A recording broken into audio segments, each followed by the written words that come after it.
सवाल है आपका? क्या सवाल है बताइए। चलिए पहले इनका क्वेश्चन डिस्कस कर लेते हैं। इनका सवाल है, ये कह रहे हैं कि अगर जावा जेआरई के ऊपर डिपेंड करती है और जेआरई ओएस को ओएस बदलना पड़ता है, मींस जेआरई ओएस के ऊपर डिपेंड करता है, तो फिर जावा प्लेटफॉर्म इंडिपेंडेंट कैसे है? अब वास्तव में कल जो आपको कॉन्सेप्ट बताया गया था वो आपने सही से समझा नहीं। अब आप यहां पर मैथमेटिक्स वाला रूल अप्लाई करने की कोशिश कर रहे हैं। मैथमेटिक्स में सिखाया जाता है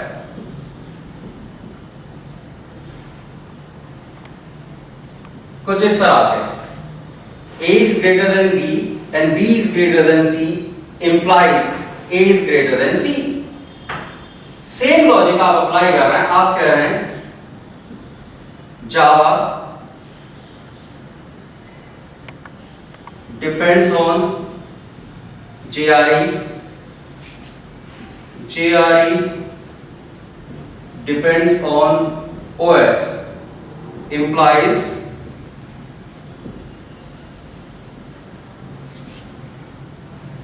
जावा डिपेंड्स ऑन ओएस।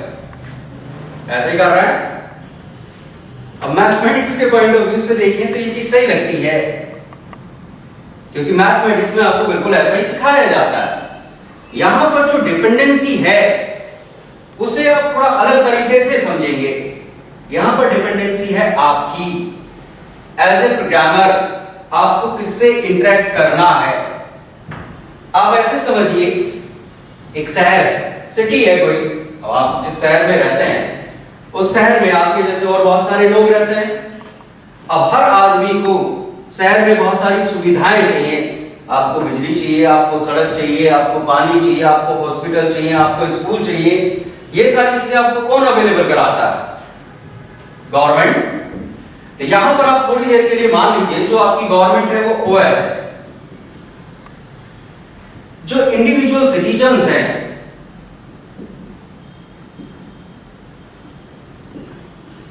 वो सब प्रोग्रामर्स हैं।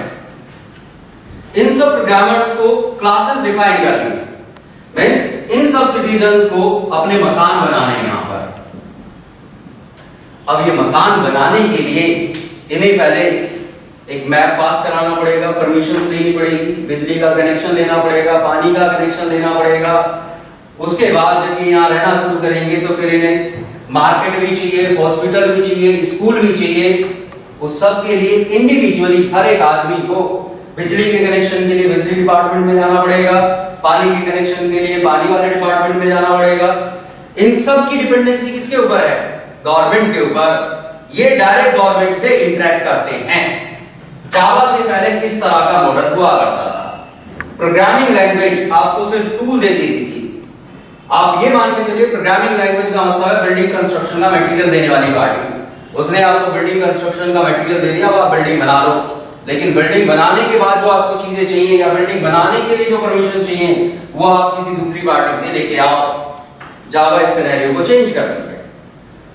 जावा कहती है कि आपको जो मकान बनाना है उसमें अगर 1000 लोगों को मकान बनाना आना है तो 1000 लोगों को चक्कर काटने पड़ते हैं बिजली वालों के पास, 1000 लोगों को चक्कर काटने पड़ते हैं पानी वालों के पास, 1000 लोगों को अपना इंडिविजुअली मैप पास कराना होता है।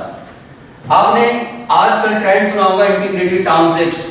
बड़े बड़े बिल्डर्स हैं, बड़े बड़े एरिया लेते हैं, उसमें इंटीग्रेटेड टाउनशिप बनाते हैं।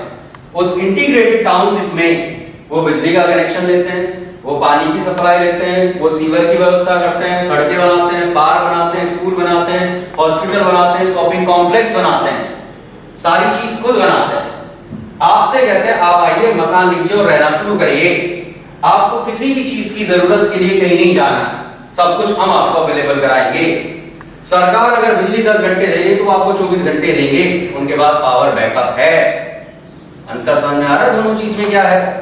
जो आदमी इंटीग्रेटेड टाउनशिप में रहता है उसे बिजली लेने के लिए कहीं नहीं जाना पड़ता, उसके घर में लगी हुई मिलती है। अगर उसे पावर बैकअप चाहिए तो उसे सरकार के पास नहीं जाना, उस सोसाइटी के पास जाना है। सोसाइटी का जो केयर टेकर होगा उससे कहेगा मुझे भी पावर बैकअप चाहिए, मेरे घर में पावर बैकअप दे दो, वो पावर बैकअप दे देगा।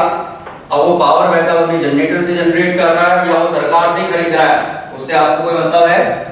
आप किसके पास जा रहे हैं? आपकी डिपेंडेंसी किसके ऊपर है? कितने लोगों को बात समझ में आ रही है? जावा में प्रोग्रामिंग करने का मतलब है इंटीग्रेटेड टाउनशिप में रहना, और C++ जैसी लैंग्वेज में प्रोग्रामिंग करने का मतलब है एक नॉर्मल शहर में रहना, जहां हर एक सुविधा के लिए आपको डायरेक्ट किसी सरकारी डिपार्टमेंट में जाना होता है। अब कैसा काम करना चाहेंगे आप? जब आप इंटीग्रेटेड टाउनशिप में रहते हैं तो आप फ्री हैं, आप अपने बाकी प्रोडक्टिव काम कर सकते हैं। आप एक इंटीग्रेटेड टाउनशिप में रहते थे, आपका ट्रांसफर हो गया, अब आप दोबारा झंझट नहीं लेना चाहते, आप क्या करेंगे? आप किसी दूसरी इंटीग्रेटेड टाउनशिप में शिफ्ट कर सकते हैं, वहां भी वैसी व्यवस्था मिलेगी। अब इससे फर्क नहीं पड़ता कि यहाँ एक पार्टी की सरकार है, वहां दूसरे पार्टी की सरकार है, आपको तो integrated township to integrated township move करना है। समझ आ गई बात? क्या सेम चीज है दोनों? डिपेंडेंसी से मतलब समझ में आ रहा है किसकी डिपेंडेंसी किसके ऊपर बताई जा रही है?